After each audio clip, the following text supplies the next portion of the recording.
Hello, I'm David Templeton, and I am testing the equipment. Pre-reading. I'm going to do a reading, but it would help if you heard me and could see me. That's Andy. He's going to make sure that he can see and hear me before the reading begins.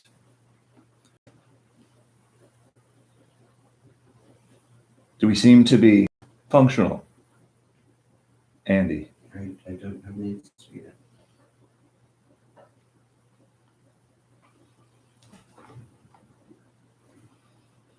Let's hope someone's out there.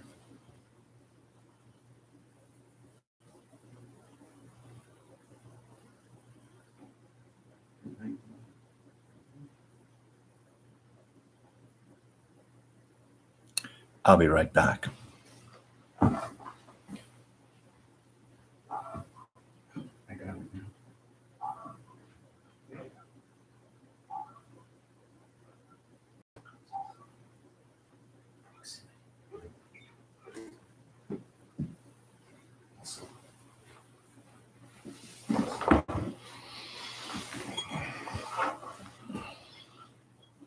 It is 12:58. I am going to be reading this.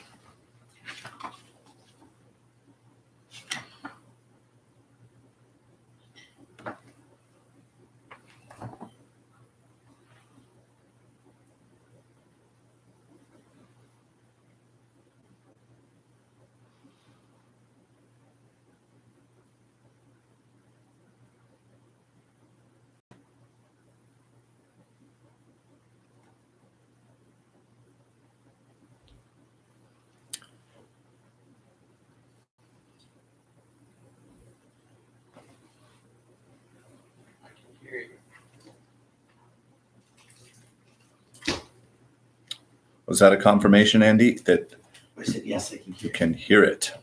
That's good.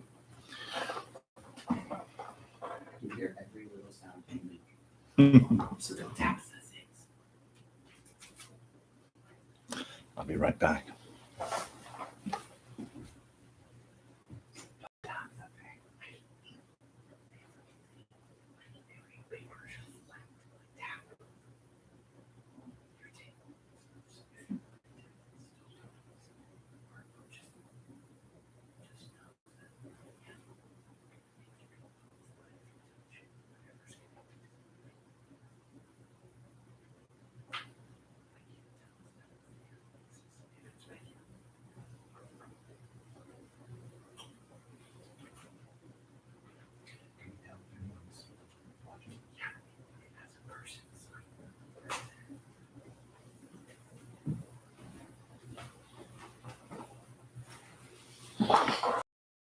Checking out my jigsaw puzzle. Monster. Seemed appropriate. It's a monster taking a selfie. Some really hard jigsaw puzzle.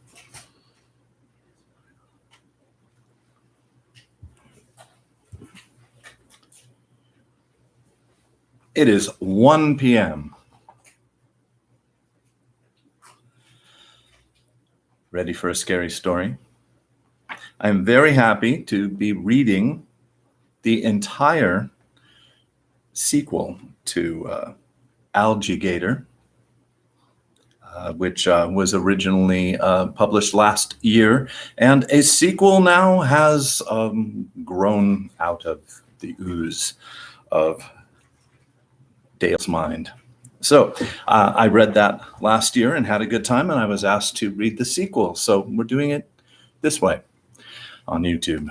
I hope you enjoy. You ready? AlgaeGator II, AlgaeGator, The Palace of Fine Arts Monster by Dale Swimmer.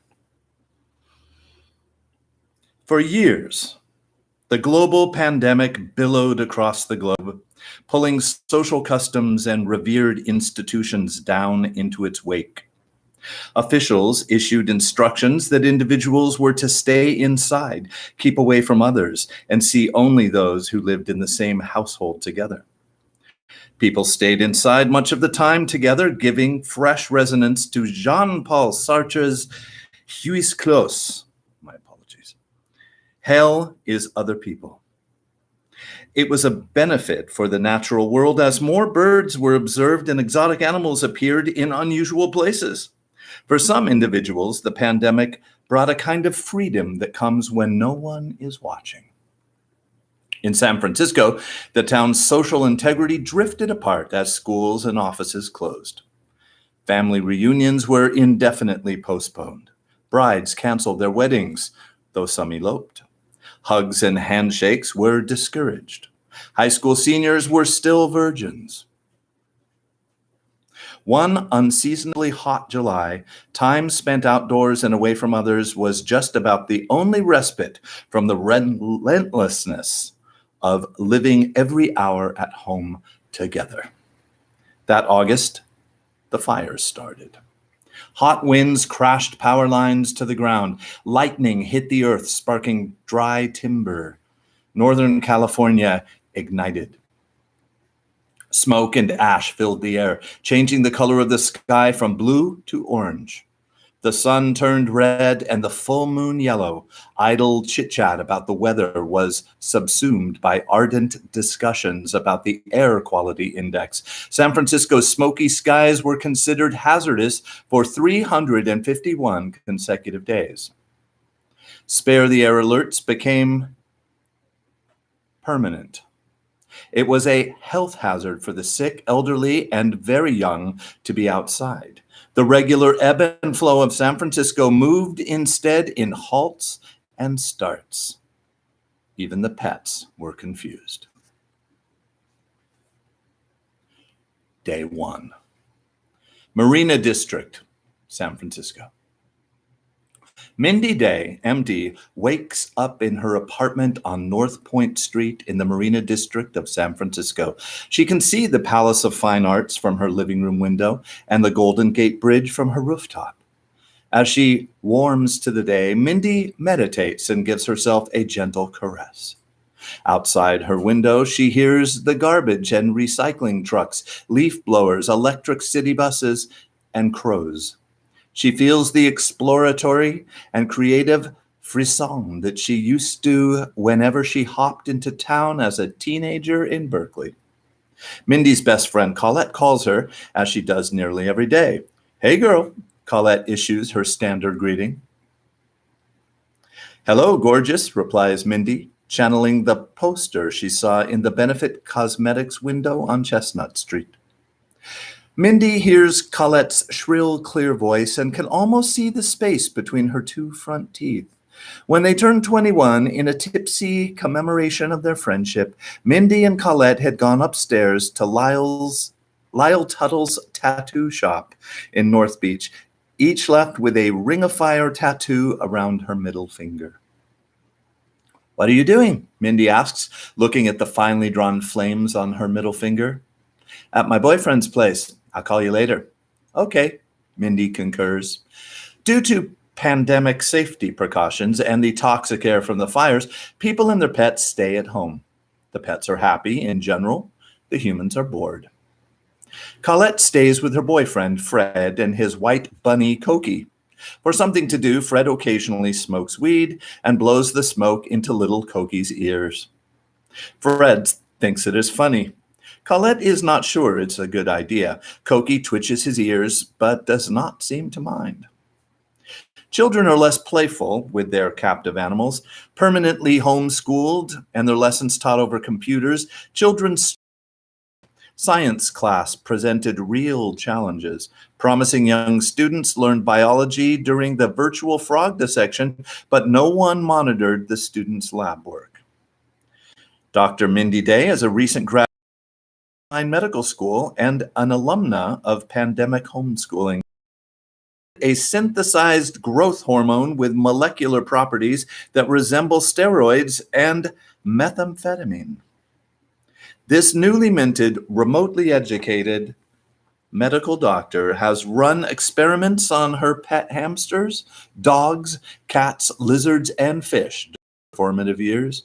As part of this budding young scientist homeschool projects, including some DIY experiments that went rogue. Her family's four-legged pets were routinely injected with various substrates. The reptiles fared better than the mammals. Nearby Mindy's place lives an unhoused ruffian known as Jelly Carlisle. Like most mornings, he is passed out in a dirt patch outside the condemned Bridge Hotel on Lombard Street.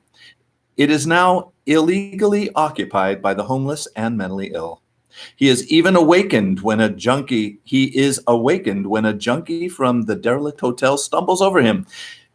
Jelly feels around for his shoes. He opens his eyes, crusty from smoke, ash, and Jelly's eye goo, or as he calls it, Jelly's jelly.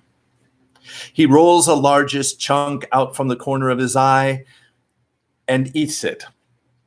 Then, like every other day, he ambles over to the manicured hedges bordering the mansion of Peter Thiel, the morally bankrupt venture capitalist, and takes a crap.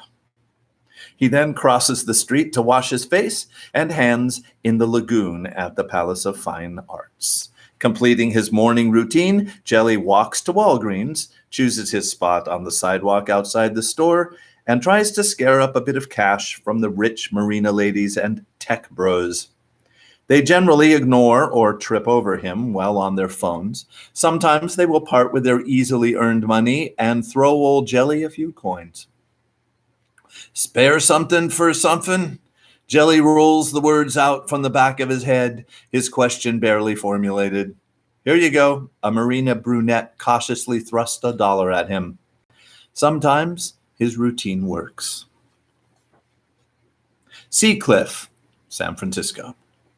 Next to Mindy's apartment at North Point and Divisadero Street, spanning through the Golden Gate National Park, is the Tennessee Watershed. It is a regulated water pathway that has been drained, dredged, filled in, yet still flows. It nestles against the concrete barriers of the Seacliff neighborhood, known for its stunning views of the Golden Gate Bridge and wealthy residents. Before the pandemic and fire, when schools were still open, the local zoo brought baby animals into classrooms for educational show and tell events with the students. They brought a baby Virginia possum, 2 Sierra Nevada red fox kits, 3 tiny California red garter snakes, a western painted turtle, a baby American alligator, and varieties of birds to the neighborhood schools. On the third outing of the day, and the last one before the weekend, the baby animals visited the 5th grade class at St. Ignatius College Preparatory School. While the possum was on display and the little girls were asking if they could pet it, the fire alarm rang. Everyone jumped, even the baby possum. The teacher hurried everyone out of the room. On the way, an unscrupulous preteen boy named Roger slipped his hand into the mobile aquarium, put his chubby fingers around the baby alligator, and stuffed it into the jacket pocket of his uniform. The fire alarm turned out to be a fire in the gymnasium. St. Ignatius closed for the afternoon. Nannies, mommies, divorced dads, and personal assistants were dispatched to pick up the scions. School was soon closed permanently. That afternoon, a baby alligator is released from the lint-filled and candy-coated pocket of a third-generation SI student. It takes up residency in a Seacliff neoclassical mansion recently featured in Architectural Digest. At Rogers Manse, the family quarantined in different quadrants. While this familial arrangement was suitable for the pandemic, they rarely saw each other. The little alligator lived quietly underneath the chubby-fingered boy's bed. Young Roger tried to keep it small, like a bonsai. He tried not feeding it much and squeezing the reptile into its mobile aquarium with a heavy book placed on top. The alligator continued to grow. Left with little choice, Roger moved his captured pet into a rarely used bathroom in his house. It worked for a while. The Honduran housekeepers kept his secret and cleaned around that powder room. One afternoon, just after the fire started, Roger's mother, the lovely matron of this Seacliff residence, feels something in her eye, like a piece of glass or a wood chip. Her eyes tear up and she rushes to the nearest bathroom sink to wash out the irritant. She reaches for the golden door handle, opens the door, and lunges toward the Carrara marble sink to flush her eye with warm water.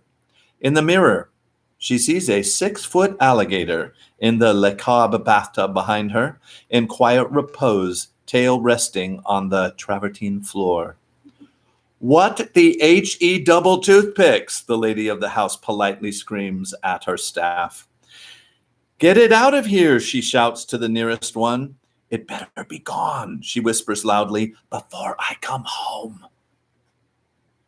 She grabs a cold compress for her eye, takes the car keys off the table, backs her Mercedes Maybach GLS out of the garage, and drives to the club to calm her nerves. The Honduran housekeepers and Guatemalan gardeners exchange glances. They devise a plan to capture the beast without risk to life or limb. They take a souvenir macrame air chair hanging in the downstairs lanai and cut it down. The housekeepers line the chair with towels. The gardeners bring up a gurney from the garage, last used when the mister of the house had a sudden back seizure and was taken in his private ambulance to his doctor. Carefully and quickly, the staff wrapped the toweled air chair around the alligator's gaping jaws, cinched the rope around the alligator's head, and tie it up to the shower head to avoid being bitten. They take the gurney, unfasten the straps, and slide it under the reptile. They roll him onto the gurney, refasten the straps around his hide, unhook him from the shower head with the air chair still firmly around his neck, and transport the alligator to the backyard. At the back of the Sea Cliff property, the staff release him into the creek. They say a prayer and run back to the house to resume their domestic duties. Ciao, Pascal. See you later, alligator. Day 2, Marina District. In the marina near Mindy's place, and part of the Tennessee watershed, is the lagoon at the Palace of Fine Arts, a charismatic water feature. This tidal estuary was once a wetland area where salt water from the San Francisco Bay met fresh water from El Pollan Spring and the Tennessee Hollow Creek. In 1915, under the direction of Bernard Maybeck for the Pan-Pacific International Exposition, the lagoon was carved away from the San Francisco Bay. Mule labor filled in the marshlands. Now there are new lagoon residents. Originally from Guerneville in Northern California, a boisterous trio of monstrous hatchlings had arrived. Born in the Russian River, they are the 3 terrible spawn of AlgaeGator, an alligator mutated and made vicious from toxic chemicals spilled into the river. These mutant baby beasts chase each other, gobble fish, and snack on water birds as they careen towards the San Francisco Bay. They whoosh through various waterways and backyards, and their sojourn completes near the Palace of Fine Arts Lagoon. In the dark, brackish water of the adjacent Crissy Marsh, the mutant siblings grow and thrive, briefly reducing the long-billed curlew and willet populations. One early morning at 4:30 a.m., the coldest time of the day, Mindy cannot sleep. Earlier, she reads on Nextdoor.com, the chatty and salacious social media cesspool, that an alligator has washed up on Marshall Beach. Insomnia, scientific curiosity, and Jimmy legs propel her outside.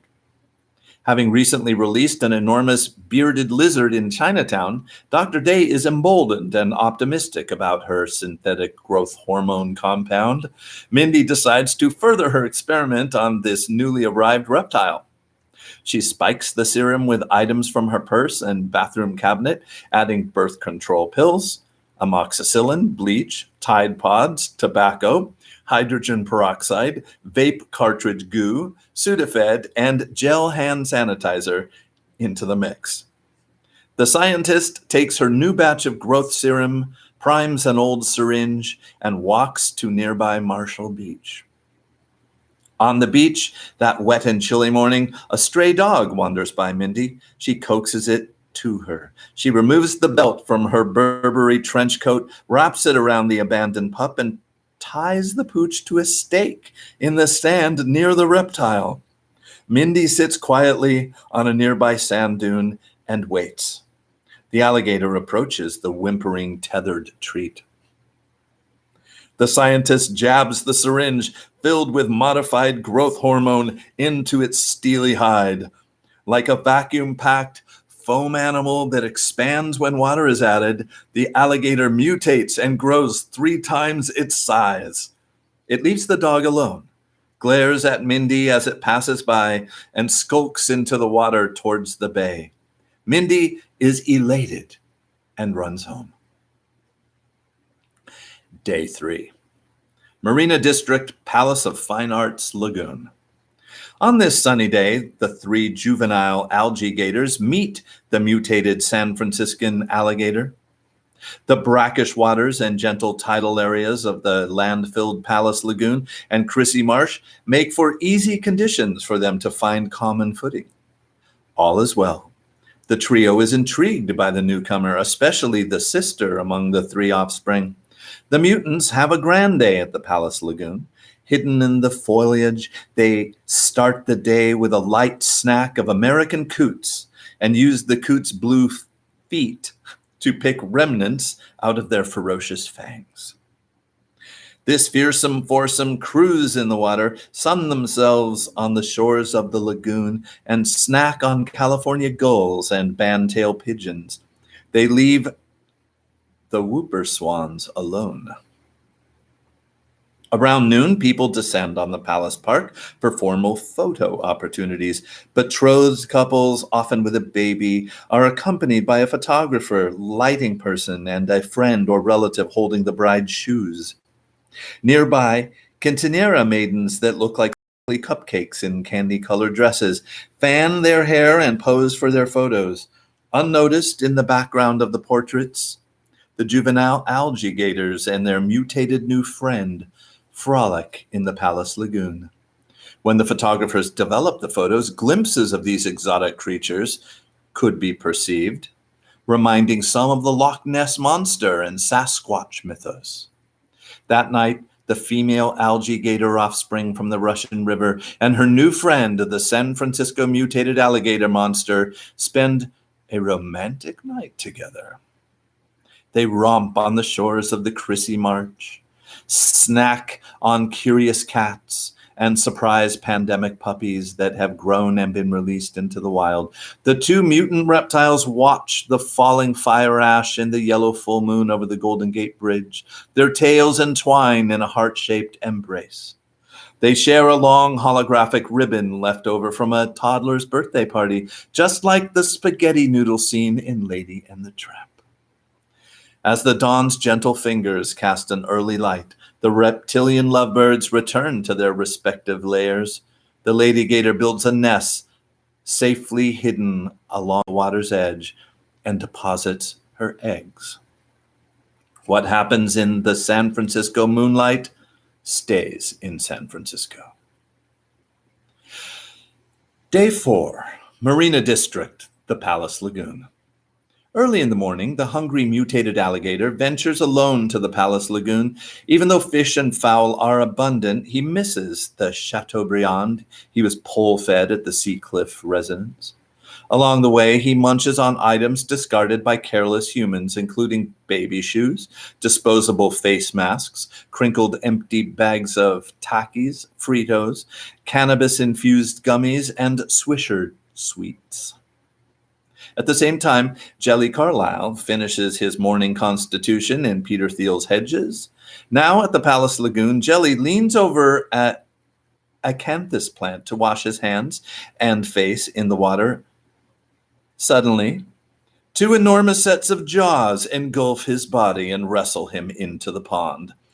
Jelly's rolls of flesh squirt between the horrific teeth as they descend under the water. Soon after, the mutated palace alligator, Palligator, slithers back to the Crissy Marsh to rest in the shade. Just after sunset, the mutants start moving about. Even though they are within spitting distance, a measurement rarely used during the pandemic, of dog walkers, tourists, bicyclists, parents, children, and pet owners covered in face shields, masks, respirators, and sunglasses, they remain unseen. As darkness sets in, the two male AlgaeGator siblings start sniffing around their new city friend, prompting a heated confrontation. Paligator is pumped from eating a human, the taste of sinews and energy fresh in his reptilian brain. He is not holding back. It is a battle royale. The three males roar, thrash, and gnash at each other's flesh.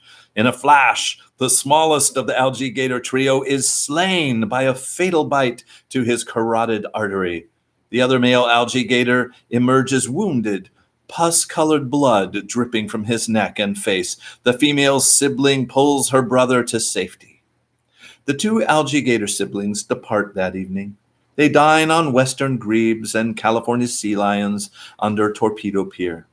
They knock over rock cairns at the edge of the beach with a swish of their mighty tails.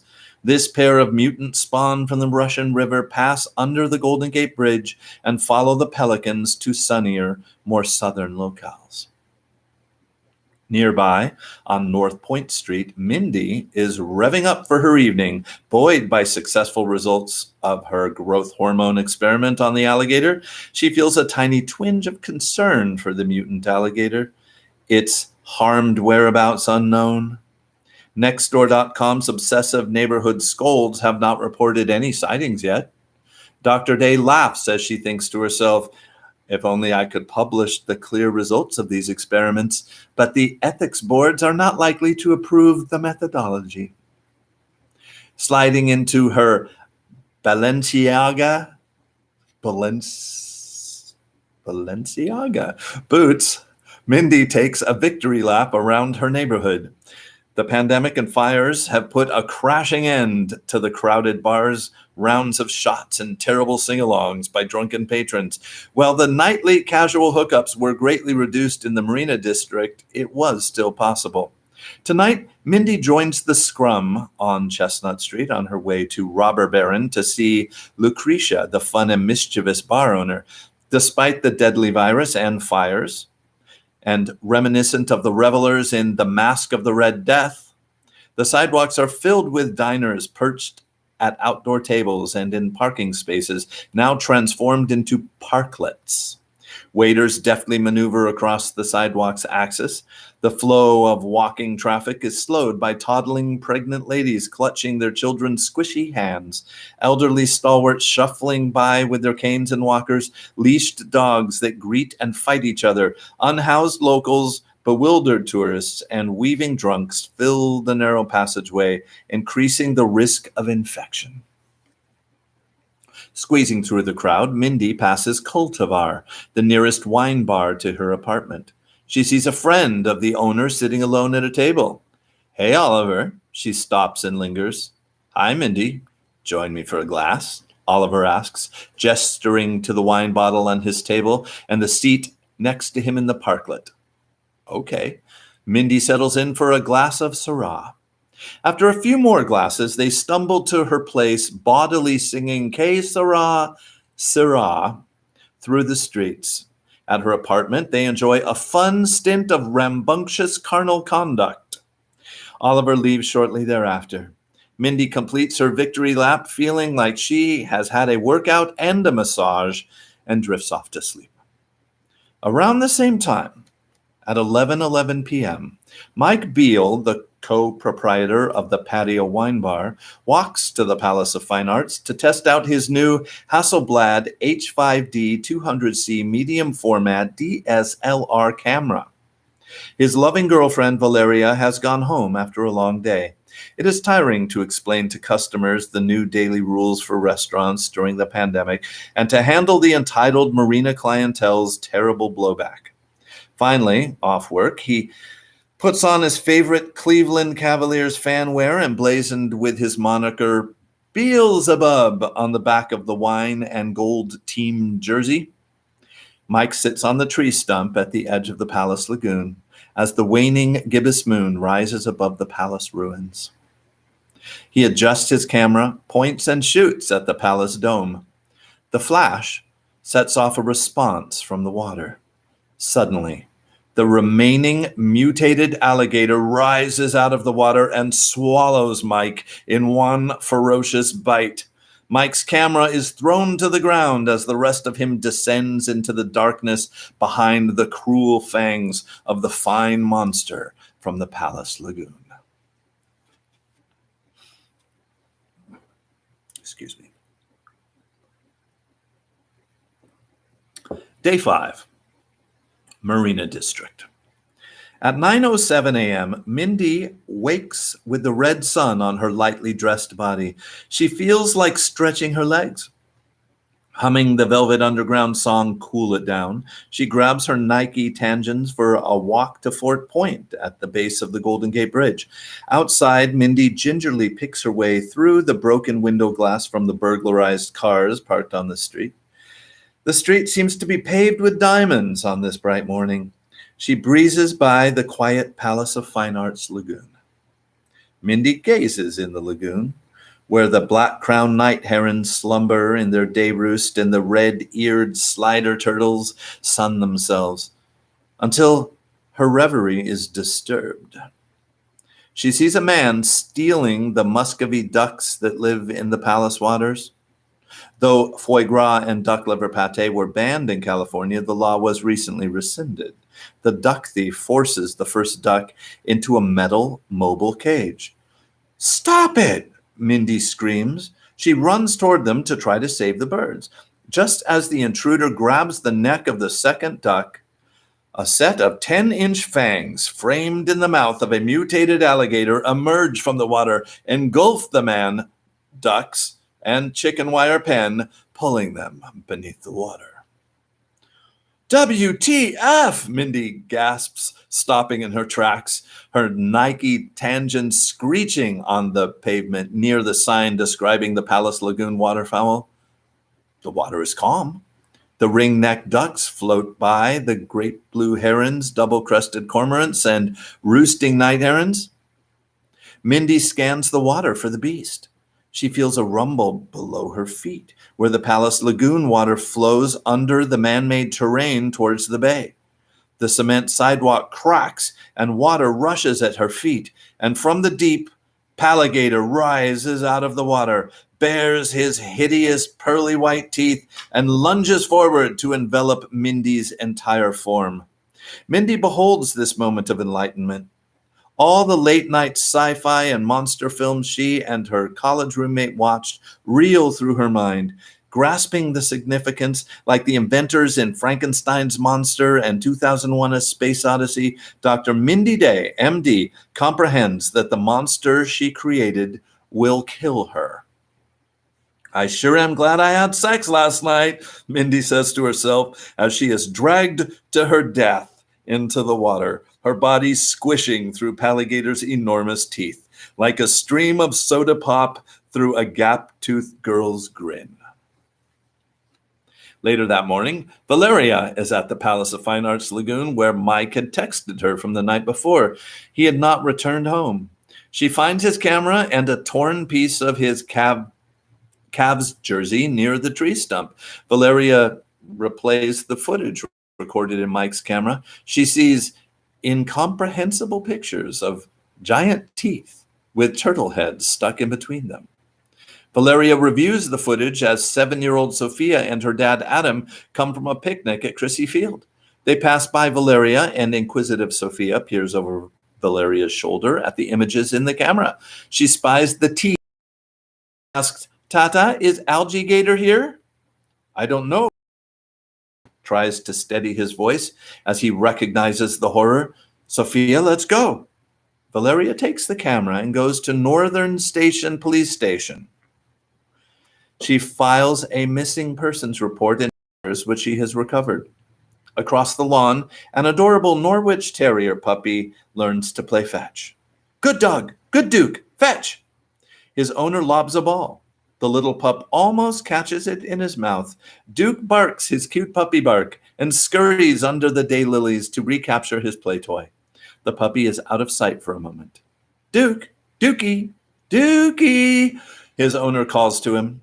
Little Duke emerges from the foliage and scampers over. In his little puppy teeth, he drags a severed hand with a ring of fire tattoo on the middle finger. Nearby, Mrs. Megan McCarthy, a recent widow and volunteer with the Golden Gate National Park, sets out to Crissy Field Marsh to pick up trash and cut down invasive plant species. In her high yellow wading boots and matching yellow gloves, she leans over to lop off a yellow star thistle. There is a rustling behind her. What she mistook for a log pounces on her and swallows the widow McCarthy in one huge gulp, the yellow star thistle still in her hand. Soon after, another volunteer, A.U. I can't pronounce that. Zhaoji? A.U. Or Lily, as the Guizi Westerner. She does not find the widow. Instead, a set of blazing red reptilian eyes staring at her from beneath the foliage on the marsh shoreline. She backs away abruptly. Ayu is familiar with the Chinese dragon. She is from the Anthui province along the Yangtze River, the last place where the nearly extinct alligator resides. She backs away. Ayu runs to find a park ranger to share what she's seen. The word is out. The scabs on nextdoor.com post haughty opinions about the Palace of Fine Arts alligator and nickname it Palligator. Mrs. Terry Norman posts an emphatic missive on the noxious site stating that monsters should not be permitted in the Marina District. Many agree. The park police officers, National Park Services representatives, and Presidio Trust aristocrats convene. The Presidio Trust is a company of overly entitled, greedy, wealthy real estate developers and scions of old San Francisco money. They are known as the Presidio Mistrust for their selfish commercial interests and selling much of the national park to private corporations like LucasArts and the Walt Disney Company. To protect their real estate interests, the Mistrust insists that there is to be no damage to buildings or landscaping. The artist Damien Hirsch has already contacted the committee with plans to encapsulate the Palligator in a formaldehyde tank for his new art piece. A strange old professor from the Academy of Sciences archives also requests some Palligator DNA samples, ostensibly to study them. Orders conveyed, it is time to locate the beast. It was essential to keep the monster on land. If he escapes into the water, Palligator has 1,800 miles of sewage, treated water, and rainwater runoff tunnels to hide in, including one large pipe that leads directly out to the Pacific Ocean. Meanwhile, at Fred and Coki's house, Colette calls Mindy, but Mindy does not answer her phone. She has not returned Colette's text or liked her Instagram post from the previous day when Colette posted with a random alligator on Marshall Beach. She wonders if Mindy is cross with her as she gazes at her Ring of Fire tattoo. Colette calls her Joe Nathan, a maintenance worker with the Golden Gate National Park, to exchange Palligator gossip.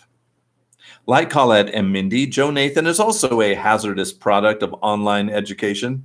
A precocious youngster, though inattentive student, Joe Nathan excelled in science.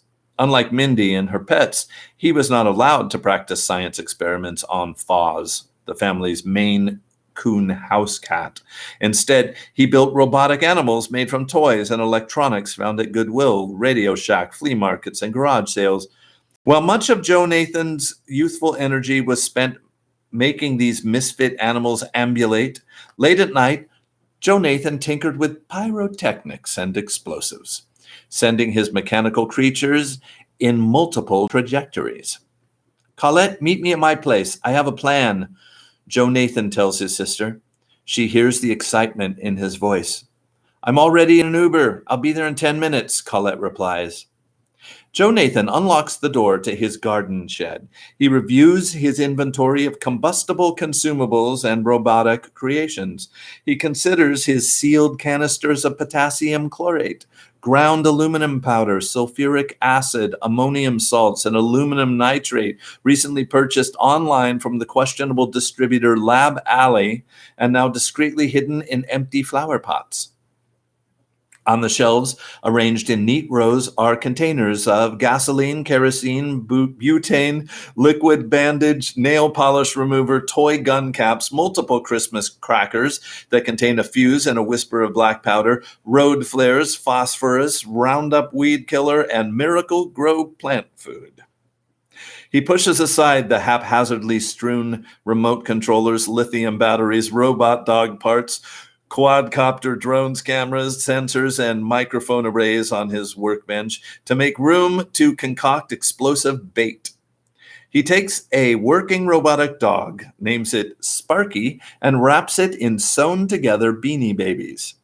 He stuffs Sparky with 2 cans of wet cat food and a small glass container of potassium chlorate and 5-micron aluminum powder evenly mixed together. He adds a light bulb filament tied to one side of a Christmas cracker and loops fishing line around the other side. He zip ties some lithium batteries, cameras, microphones, and sensors to the puppy's plush coat. The remote controller suggests in the pup's blue LED eyes. Sparky, the robotic psychotic dog, a patchwork pelt of fluffy animal heads and bodies, is ready for battle. Joe Nathan makes 6 more. Colette arrives. They pack up the explosive puppies and assorted armaments into his modified electric yellow go-car. On their way to the park, Joe Nathan grabs some propane tanks from the restaurant's parklet heaters for additional fuel. The police set up a trap for AlgaeGator at the Palace Lagoon. They clear the area around the Palace of Fine Arts, Chrissy Field, Fort Point, and Chestnut Street. The Parks and Recs crew cover the lagoon with steel mesh hammered into the surrounding lawn to block access to Chrissy Marsh and the Pacific Ocean. They open valves to lower the water level. Coast Guard helicopters and jet fighters from the Alameda Navy Base fly along the shoreline, but cannot find the monster. Traffic helicopters from the local news stations join the search, as do some unauthorized drones controlled by H-1B visa holders and the Marina Green. While the attention is focused on the Palace of Fine Arts Lagoon, Joe Nathan and Colette drive his quiet 3-wheeler close to where Ayu had peered into the AlgaeGator's cold reptilian eyes. They pass the old army garages next to the new construction site, home of the Presidio Mistrust's huge new project with Anvil Building Construction, and pause. Here in the Presidio Mistrust's continued efforts to destroy the natural world, construction workers dig large pits in the ground, divert the water and fill them in again to create new land bridges and further degrade the estuary and tidal marshlands. The workers had already left their giant excavators precariously positioned along the edges of the 18-foot trenches. Next to the construction site, across from Sports Basement, Joe Nathan sees a bright yellow boot. Through his binoculars, he can see that this boot is still attached to a knee. The rest of the body, nowhere in sight. He notices slithering track marks along the sandy shores of the Chrissy Marsh. He watches a young coyote trot towards the water. In a blink of an eye, Joe Nathan sees the coyote snatched up by the huge set of teeth of the giant mutated alligator. The coyote's tail swings from the monster's mouth like a pair of fuzzy dice from a cab driver's rearview mirror. "Release the Kraken!" he shouts to Colette, and she drives the go-car closer to the beast. Joe Nathan dispatches a homemade dragonfly drone to buzz by the monster. The dragonfly distracts AlgaeGator, and he releases the coyote tail from his bite. Quickly, Joe Nathan flies the dragonfly in and dispatches Sparky past AlgaeGator's snout, smelling the putrid fish stink of cat food from what looks like a dog. The monster hauls its massive body towards Sparky. Joe Nathan lets the other dogs out to join Sparky. The puppy pack trots near the AlgaeGator, but just out of reach. Joe Nathan controls them from his remote device and gives them a little speed. The reptilian monster closes in on the pack of animals packing heat. "Run, Sparky, run!" Colette cheers. Joe Nathan sends Sparky to the edge of the construction trench. The seething monster is right at Sparky's heels. Sparky sails into the open pit, his cat food dog team alongside him. As AlgaeGator gobbles the explosive puppy pack with his deadly fangs, Joe Nathan pulls the fishing line. The Christmas cracker acts as a blasting cap and the explosives detonate. The pooches ignite. AlgaeGator explodes with a ghastly boom. Duck heads, car window glass, pearls, styrofoam food containers, hand sanitizer bottles, body parts, and poisoned mercury-laden fish burst out from the gut of the mutant alligator. His tail lands under a coreopsis tree, later found by Io and prepared in a soup. Joe Nathan and Colette cheer. The monster is destroyed. The traffic reporters in their helicopters vie for position and are rewarded with new footage and the best news day since the fires began. The drone enthusiasts upload their videos to TikTok and become instant social media celebrities. Damien Hirsch and the Nutty Professor send for AlgaeGator's remains. The AlgaeGator prattle on lugubriousnextdoor.com is favorable. Day 6. Chrissy Marsh. On this quiet morning, California brown pelicans soar by the Golden Gate Bridge in harmonious formation. Black-crowned night herons return to their day roost at the Palace Lagoon. Marbled godwits plow their heavy bills through the mud of the Chrissy Field March, searching for mollusks. Great blue herons and egrets spearfish in the brackish marshland. In the Snowy Plover Wildlife Protection Area at the water's edge, out of view of the city's inhabitants, a nest shakes alive. Newly born mutant alligator hatchlings wriggle from their eggshells. Like Mendel's peas, they have inherited the worst traits from their mutated parents. Feasting on young sanderlings, the next generation is alive and hungry. That was AlgaeGator II, AlgaeGator, the Palace of Fine Arts Monster by Dale Swimmer. And that was a blast to read. Pardon for any mispronunciations of people or shoe brands. Thank you, Dale, for giving me an opportunity to read your gory prose once again. This was fun. And that's it. Thank you.